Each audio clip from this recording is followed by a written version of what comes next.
tama actually yung mga tao when they assume na kahit musmus pa yung anak ko, I am already exposing him doon sa mundo na nagbibigay sa amin ng hanap buhay. Kulinarya.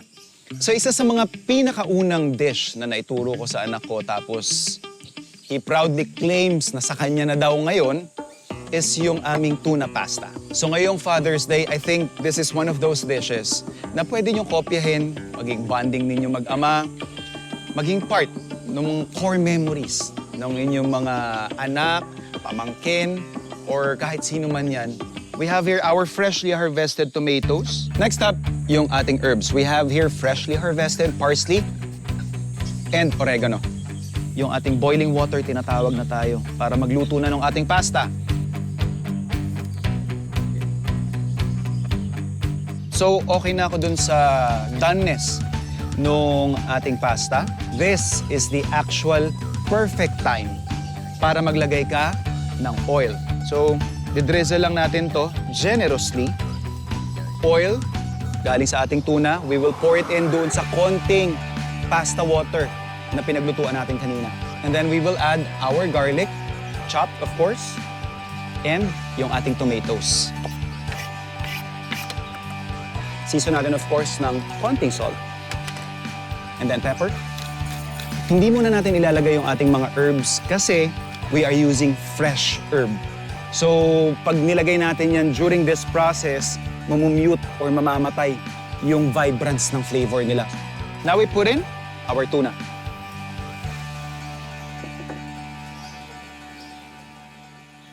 And then ito na yung pinaka-last part. Papatayin natin yung apoy, lalagay natin yung pasta. And our fresh herb.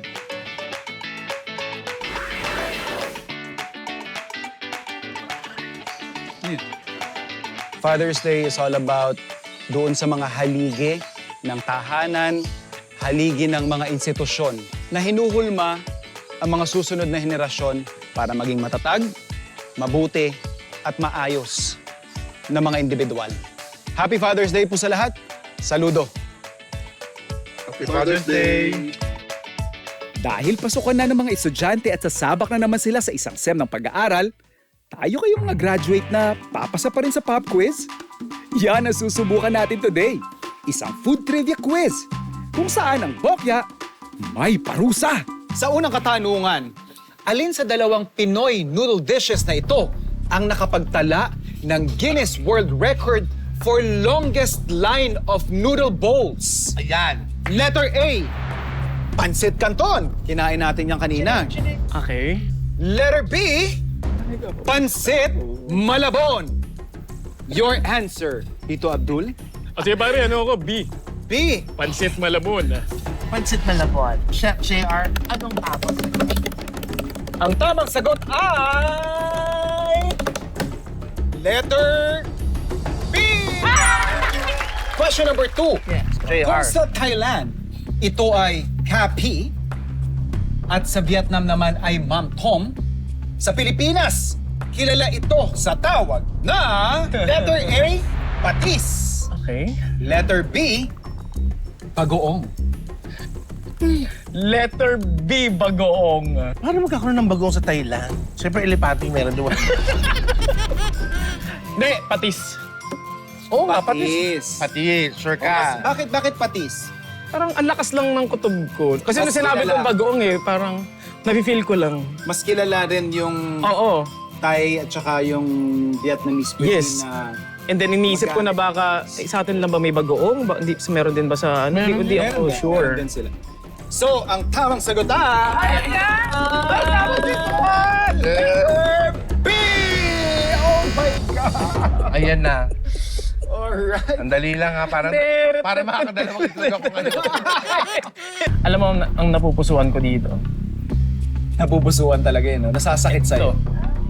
Ay, Ito? ito. Okay. Ay, mukhang buwan. Ay. Okay, ready ka na ba? 1, 2. Siyempre para patas naman sa ating mga bisita, may sarili rin akong pop quiz. Mahulaan ko kaya ang pangalan ng artista based sa real name nila? Tetay, be gentle please. First name, Sino si? Beethoven del Valle Bunaga. Si Kuya Betong.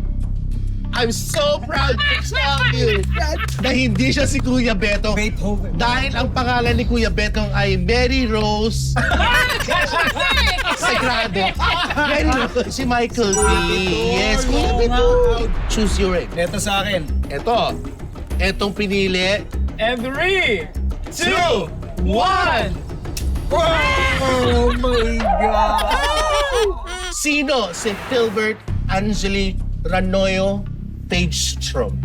Grabe naman yung pangalan na yun. Ako nga din nagulat eh. Pero parang ganun kahaba. At saka ang ganda ng pangalan Ganda ng niya. pangalan, Oh, yes. Sino siya? 5, ba naman yan? 4, 3, 2, 1. Si, Sige lang tagpuan. Siret. Si Philbert Angeli Ranoyo Pagestrom ay si Miss talaga? Bea Alonso.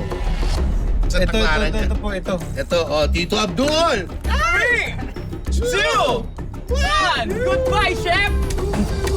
Oh my God! Again? Nung sinabi ng nanay ko na balang araw magagamit mo yung matigas mong ulo, hindi ko alam na darating pala yung panahon na yun. Oh.